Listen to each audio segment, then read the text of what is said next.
प्रति गरेको विश्वास र तिमीहरूले संसदमा गएर सही काम गर्नु भनेर गरेको खबरदारीका रूपमा बुझेको छु मैले। मलाई के थाहा छ भने अबको 5 वर्ष हामीले मेहनत गरेर काम गरेनौँ भने मालाको सट्टा हाम्रो गाला बच्छ भन्ने पनि मलाई थाहा छ।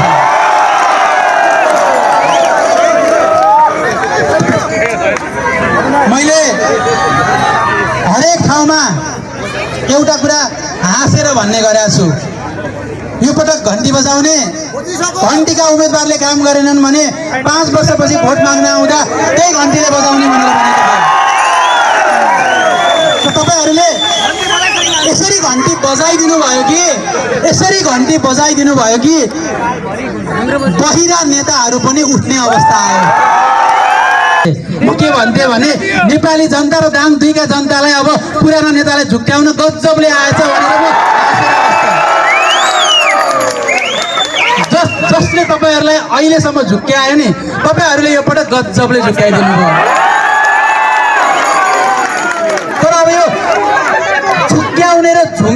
झुक्किने र झुक्क्याउने प्रक्रिया अन्तिम हुनुपर्छ। अब यो पटक अब न नागरिकले नेतालाई झुक्क्याउने न नेताले नागरिकलाई झुक्क्याउने, कसैले पनि झुक्क्याउने होइन।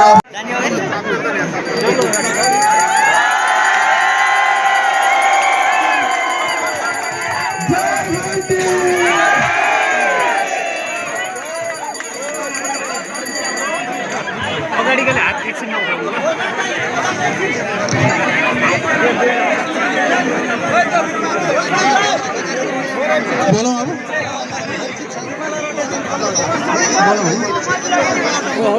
अब एकछिन कृपया शान्त रहिदिनु भयो भने म केही कुराहरू आफ्नो राख्छु है।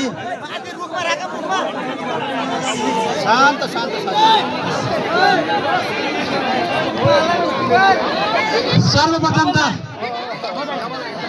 दाङ दुईका आमा बुवा दाजुभाइ दिदीबहिनी सबैजनालाई विपिन कुमार आचार्यको तर्फबाट मनैदेखि धन्यवाद।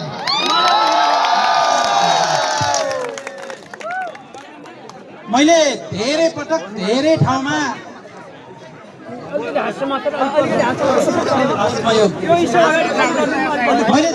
भनेको कुरा आज फेरि पनि म दोहोऱ्याउँछु। राष्ट्रिय स्वतन्त्र पार्टी स्थापना गर्दै गर्दा यो खादा मालाहरू चाहिँ सकेसम्म कम गर्नुपर्छ भन्ने व्यक्ति मध्येको एकजना व्यक्ति म पनि हो। मलाई जहिले पनि के लाग्थ्यो भने यो खादा यो मालाहरू चाहिँ धेरै लगाउनु हुँदैन है भन्ने कुरा लाग्थ्यो। तर मैले यो चुनावी दौरानमा कहीँ कतै पनि माला लाउँदिनँ भनेर भन्न सकिनँ। मैले कतै पनि मैले माला नलगाइदिनुहोस् खादा नलगाइदिनुहोस् भनेर मैले भन्नै सकिनँ। कारण के हो भने म जहाँ पनि जान्थेँ सबैजना बुवा आमा दाजुभाइ दिदीबहिनीहरू माला बोकेर आउनु भएको हुन्थ्यो। अनि म सोच्थेँ यो माला कसैले किनेर ल्याइदिएको माला होइन, कसैले आफ्नै बारीको फुल टिपेर आफैले उनेर त्यसमा माया र आशीर्वाद भरेर आशीर्वाद दिन ल्याइदिएको माला हो। त्यो मालालाई मैले नाइ कसरी भन्ने। मैले त्यो माला खादाहरू आफ्नो घाँटीमा लगाउँदै गर्दा त्यसलाई तपाईहरूले म प्रति गरेको विश्वास, राष्ट्रिय स्वतन्त्र पार्टी प्रति गरेको विश्वास र तिमीहरूले संसदमा गएर सही काम गर्नु भनेर गरेको खबरदारीका रूपमा बुझेको छु मैले। मलाई के थाहा छ भने अबको 5 वर्ष हामीले मेहनत गरेर काम गरेनौँ भने मालाको सट्टा हाम्रो गाला बच्छ भन्ने पनि मलाई थाहा छ।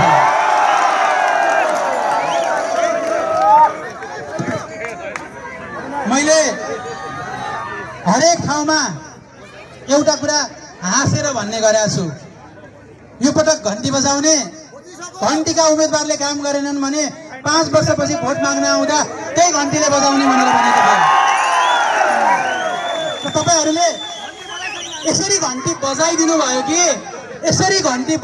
भयो कि बहिरा नेताहरू पनि उठ्ने अवस्था आयो। यो माया मलाई डर लागिरहेको थियो के मलाई के कुरामा डर लागिरहेको थियो भने कतै जाँदाखेरि होइन यी व्यक्तिहरूले त तपाईँ भोट हाल्दैनन्, कतै ठाउँमा जाँदा यो समुदायले त तँलाई भोट हाल्दैन भन्ने कुराहरू जसले पनि मलाई सुनाइरहन्थ्यो के। अनि म जहिले पनि के भन्थेँ भने दाङ 2 का नागरिकको चेतनामा कसैले प्रश्न नगरोस्, दाङ 2 का नागरिकहरूलाई सही र गलत चिन्ने थाहा छ भनेर भन्थे। तपाईहरूले मतपत्रमा घन्टी बजाएर देखाइदिनु भएको छ। जब दाङ जाग्छ नि सबै कुराहरू तपसिल हुन् भनेर तपाईहरूले देखाइदिनु भएको छ। दाङमा घन्टी गजबले बजेको छ र यो घन्टीको गुन्जन सम्पूर्ण देशभरि बजेको छ।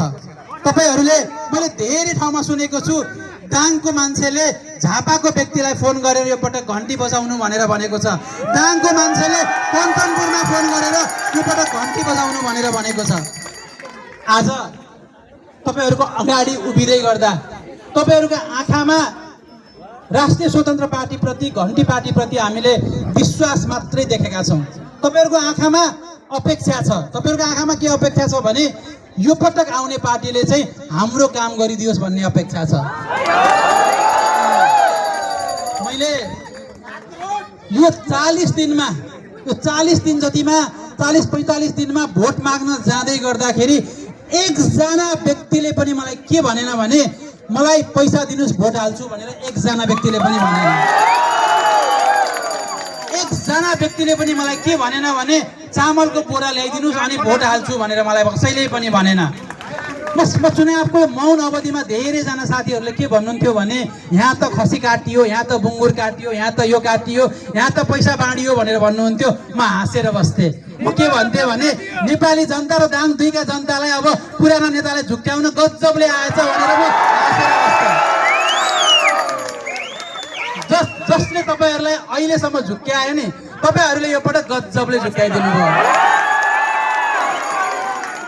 तर अब यो झुक्क्याउने र झुक्किने र झुक्क्याउने प्रक्रिया अन्तिम हुनुपर्छ। अब यो पटक अब न नागरिकले नेतालाई झुक्क्याउने न नेताले नागरिकलाई झुक्क्याउने, कसैले पनि झुक्क्याउने होइन। अब मैले धेरै ठाउँमा भनेको पनि छु, तपाईहरूले सामाजिक सञ्जालमा अथवा म तपाईँहरूसँग भेट गर्दै गर्दाखेरि सुन्नु पनि भएको होला।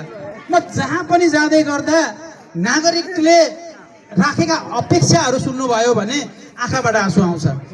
सबै नागरिकले यति सामान्य अपेक्षाहरू राख्नु भएको छ नि, त्यो अपेक्षाहरू सुन्दै गर्दाखेरि चाहिँ मन भरिएर आउँछ के। कति ठाउँमा जाँदै गर्दा बुवा आमा दाजुभाइ दिदीबहिनीले के भन्नुभएको छ भने चुनाव अगाडि जसरी तिम्रा लागि हामी आमा बुवा दाजुभाइ दिदीबहिनी बन्छौँ, चुनाव पछि हुन्छौ कि हुँदैनौ त?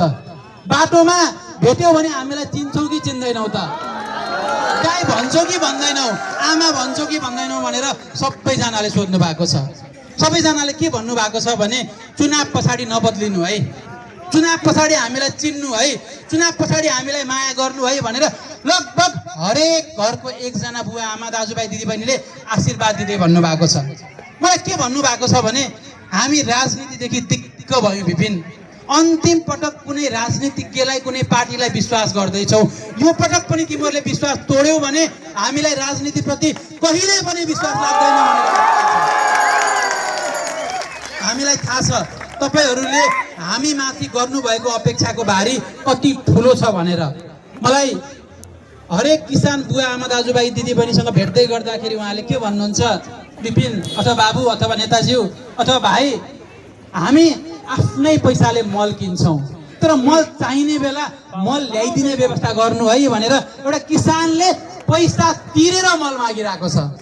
किसानले के भनिरहेको छैन, मलाई फ्रीमा मल दिनु भनेर भनेको छैन, म पैसा आफै तिर्छु तर खेती किसानी गर्ने बेला मलाई मल ल्याइदिनु भनेर भन्नुभएको छ।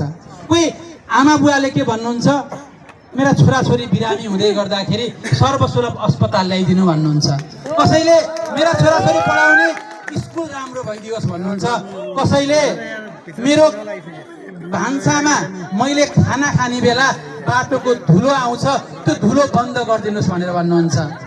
लोकतन्त्रमा यसलाई भन्नुहोस्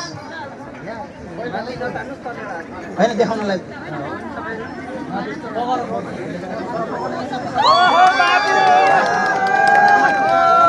म तपाईँले कतिजनाले उहाँलाई देख्नुहुन्छ देख्नुहुन्न थाहा छैन, तर उहाँ डिफ्रेन्टली एबल व्यक्ति हो। उहाँले लगभग आफ्नो पुरा गाउँ एक्लै घर्सी घस्री गएर घन्टीका लागि भोट माग्नु भएको छ। र यस्तो माया गर्ने व्यक्तिहरू मैले टोलमा पाएको छु। म अस्ति एक ठाउँमा जाँदै गर्दाखेरि एकजना श्रीमान जसको चाहिँ आधा शरीर चल्दैन, उहाँले के भन्नुभएको थियो आफ्नो श्रीमतीलाई भन्दाखेरि, म घरको काम म आफै गर्छु, म खाना पनि आफै पकाउँछु, तिमी घन्टी बजाउन बजारमा हिँड, घर टोलमा हिँड भनेर एकजना श्रीमानले आफ्नो श्रीमतीलाई भन्दै हुनुहुन्थ्यो। उहाँ हुनुहुन्छ, मैले उहाँलाई देखिरहेको पनि छु।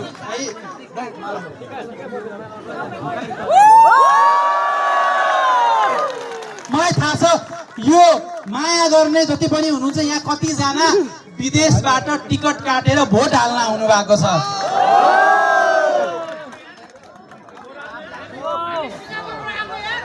सिङ्गापुरबाट आएको भनेर भन्दै हुनुहुन्छ, कोही कतारबाट आएको छ, त्यहाँबाट। एकचोटि तपाईहरूले धेरै मेरो लागि ताली बजाउनु भयो, एकचोटि आफ्ना लागि ताली बजाउनुहोस् त। आफ्ना लागि सबैभन्दा जोडले ताली बजाउनु पर्छ है।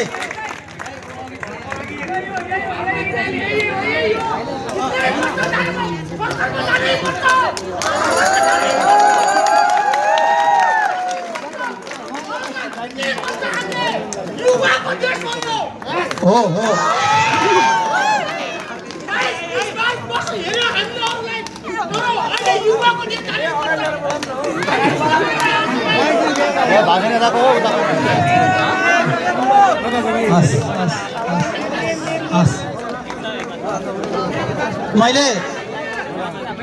हामी एकदमै अप्ठ्यारो परिस्थितिमा निर्वाचनपछि आजको यो सन्ध्यामा छौँ। के कारणले निर्वाचन भयो तपाईँहरू सबैजनालाई थाहा छ। के कारणले निर्वाचन भयो तपाईँहरूलाई सबैजनालाई थाहा छ। त्यो कुराहरू नबिर्सिनु होला र त्यो कुरा हामीहरूलाई नबिर्सिन भन्नु होला। हामीहरूलाई भोलिदेखि नै तपाईँहरूले प्रश्न गर्नुपर्छ। नेताहरू जहिले पनि किन बिग्रिन्छन् भने नागरिकले प्रश्न गर्न छोडेर नेता बिग्रिने हो।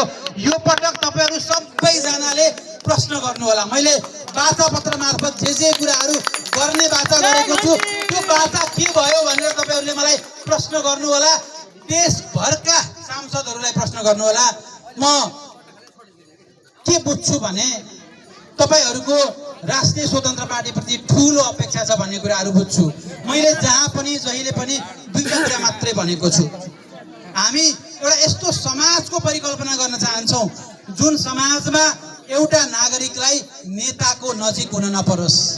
हामीले चुनाव जित्दै गर्दा मलाई केही एमालेका साथीहरूले, केही नेकपाका साथीहरूले, केही कांग्रेसका साथीहरूले फोन गरेर के सोध्नु भएको थियो भने तपाईहरूले सरकार बनाउँदै गर्दा हामीलाई सजिलो हुन्छ कि अप्ठ्यारो हुन्छ भनेर भन्नुभएको थियो। मैले उहाँहरूलाई के भने राष्ट्रिय स्वतन्त्र पार्टीले बनाउने सरकार पार्टीको सरकार हुँदैन, देशको सरकार हुन्छ। राष्ट्रिय स्वतन्त्र पार्टीको सबैजना नेपालीको सरकार हुन्छ भनेर भनेको छु। हामीले सरकार बनाउँदै गर्दा राष्ट्रिय स्वतन्त्र पार्टीका सदस्य भएका कारणले फाइदा हुने, अन्य कुनै पार्टीका सदस्य भएका कारणले बेफाइदा हुने काम राष्ट्रिय स्वतन्त्र पार्टीले गर्दैन। मलाई के थाहा छ भने यो भिडमा पनि आफ्नो पुरानो पार्टीहरूप्रति आस्था राख्ने कतिजना हुनुहुन्छ जसले पहिलो पटक घन्टीमा भोट हाल्नु भएको छ। मलाई थाहा छ आफूले 30 वर्ष 35 वर्ष माया गरेको पार्टी बिर्सेर घन्टीमा भोट हाल्न उहाँका हातहरू अलिअलि पनि कामेको छ, अलिअलि भए पनि मन दुखेको छ। तर त्यो मन दुख्दै पनि देश बन्छ भनेर घन्टीमा भोट हाल्नु भएको छ। त्यो घन्टीमा भोट हाल्ने हरेक मनहरू जित्ने हामी कोसिस गर्नेछौँ र जसले घन्टीमा भोट हाल्नु भएन उहाँहरूको मन जित्ने अझ बढी कोसिस गर्नेछौँ हामी। जाँदा जाँदै घन्टी बजाउने काम तपाईहरूले गर्नुभएको छ। अब देशलाई सही दिशामा लैजाने काम हाम्रो हो।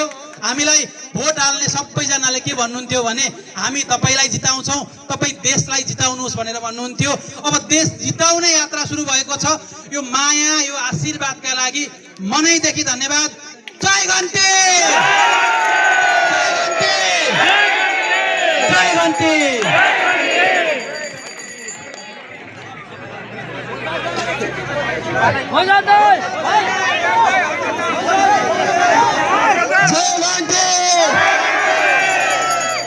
मेरो तर्फबाट पनि सबैलाई शुभकामना अनि बधाई छ। जय घन्टी। आज जनताले जितेको छ, जनताले तपाईले जित्नु भएको छ, तपाईले कोही नेताले जितेको छैन। विपिनजी नेता होइन छोरो बन्न चाहनुहुन्छ, तपाईहरुले साथ दिने हो, प्रश्न गर्ने हो, प्रश्न सोध्न कहिल्यै पनि पछि नहट्नुहोला। जय घन्टी, जय देश।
नेता तो पढ़ने लगे हैं। ढोका लाइन के भीतर जानते हैं।